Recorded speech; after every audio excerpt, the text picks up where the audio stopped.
Assalamualaikum, salam sejahtera bagi kita semua.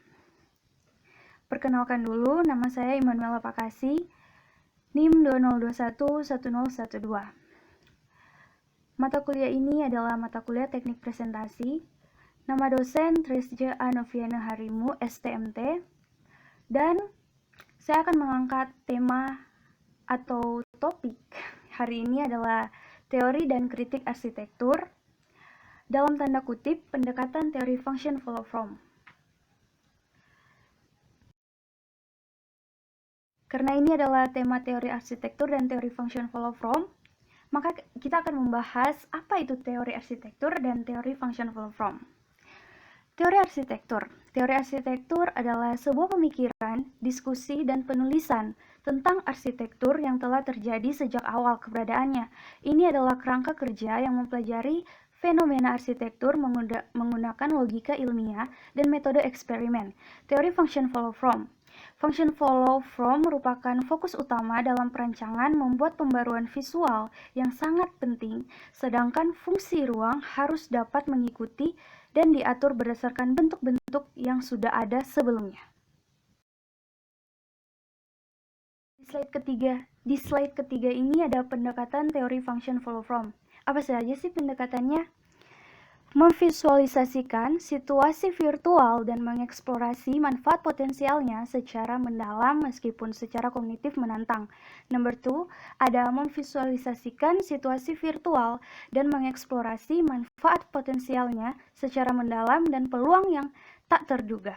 Number 3, ada ide-ide baru cenderung praktis karena tidak hanya didasarkan pada pengetahuan dan kemampuan yang bisa menjalani adaptasi untuk mengatasi tantangan yang diantisipasi. Dan number 4, ada dimungkinkan untuk mengembangkan rencana inovasi jangka panjang daripada kebaruan satu kali dengan secara sistematis. Dan di slide keempat ini ada opini arsitektur modern pengembang teori function follow from. Yang pertama ada Mies van der Rohe. Fungsi mengikuti bentuk selalu dan sampai formalisme, puas penampilan bangunan dari pandangan luar tapi tidak tahu apa yang terjadi pada bangunan tersebut. Dan poin yang kedua ada Frank Owen Geria. Dia beropini bahwa mendesain bentuk bangunan terlebih dahulu, kemudian baru mengatur layout di dalamnya. Dan yang terakhir atau poin yang ketiga, Tom Wright. Dia beropini jika dapat menggambar sebuah bangunan dengan beberapa sapuan saja dan semua orang tidak hanya mengenali strukturnya, tetapi juga mengaitkannya dengan suatu tempat di bumi, Anda telah berusaha menciptakan sesuatu yang ikonik.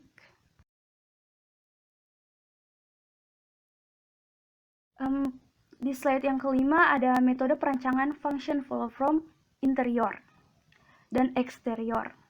Untuk interior sendiri kita dapat melihat bahwa ini sangat-sangat elegan karena dia memiliki warna-warna yang mencakup pada warna hitam, putih, abu-abu, dan sofa yang begitu serasi, ada juga unsur kayunya. Dan untuk eksterior sendiri kita dapat melihat bahwa metode perancangan function follow from ini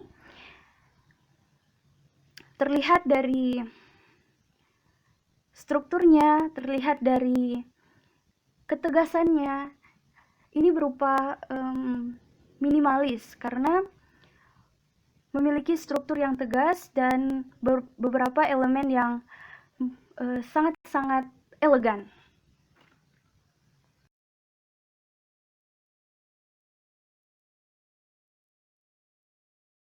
Oh, ternyata ada pun konsep perancangan dalam teori function follow from, yaitu hybrid. Apa sih itu hybrid? Mari kita bahas.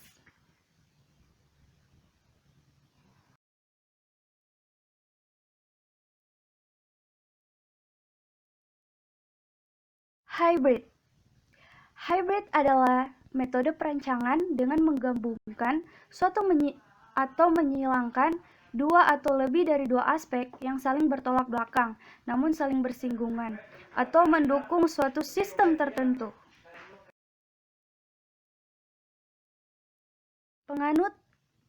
Penganut konsep hybrid. Yang pertama ada Kop Himmelblau. Yang kedua ada Norman Foster. Yang ketiga ada Peter Eisenman.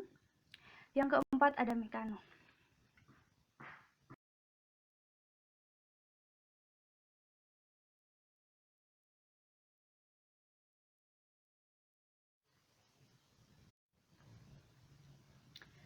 Dan di slide ke-9 ini ada prinsip perancangan hybrid. Poin pertama itu ada flexibility, atau bangunan hybrid harus mampu memiliki karakteristik fleksibilitas untuk dapat mengakomodasi kebutuhan pengguna di masa yang akan datang. Dan yang kedua ada unifikasi, atau penyatuan beberapa aspek yang telah dieksplor atau dimanipulasi dan dimodifikasi ke dalam desain sehingga terintegrasi satu dengan yang lainnya. Dan poin yang ketiga ada function scale atau skala fungsi, yang dimaksud adalah cakupan dari skala fungsi yang dimiliki. Dan yang keempat ada vertical connection atau hubungan vertikal dalam bangunan hybrid mampu meningkatkan integrasi fungsi yang dimiliki serta menuntun pengguna bangunan wayfinding dalam sirkulasi bangunan untuk mencapai tujuan tertentu. Dan yang terakhir atau poin yang kelima ada urban area density. Urban area density ini adalah bangunan hybrid yang hadir di tengah perkotaan yang padat mampu meningkatkan kualitas hidup lingkungan yang ada di sekitarnya atau merevitalisasi lingkungan sekitarnya menjadi lingkungan yang lebih baik.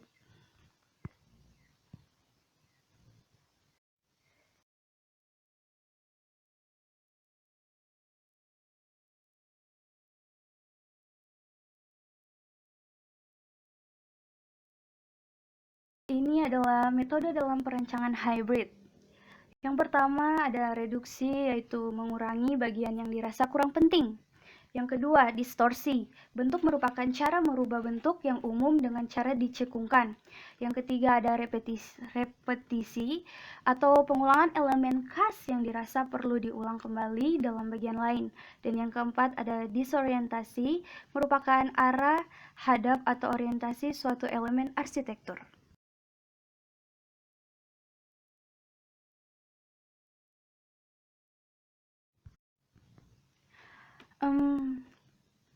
Slide 11 ini ada arsitektur hybrid dan interiornya.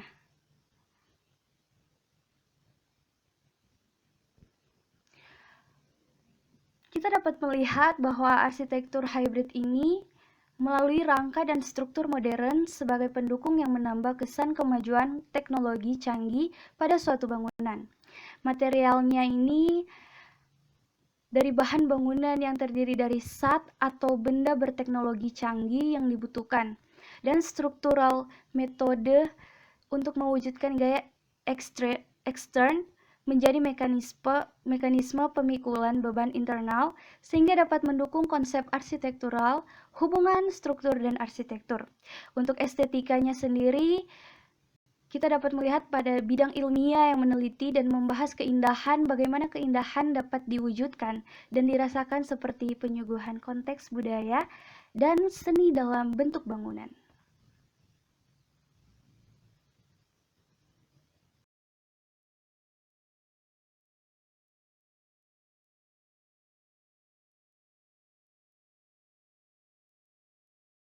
Dan di slide terakhir ini, saya mengucapkan thanks for watching atau terima kasih karena sudah menonton video presentasi saya.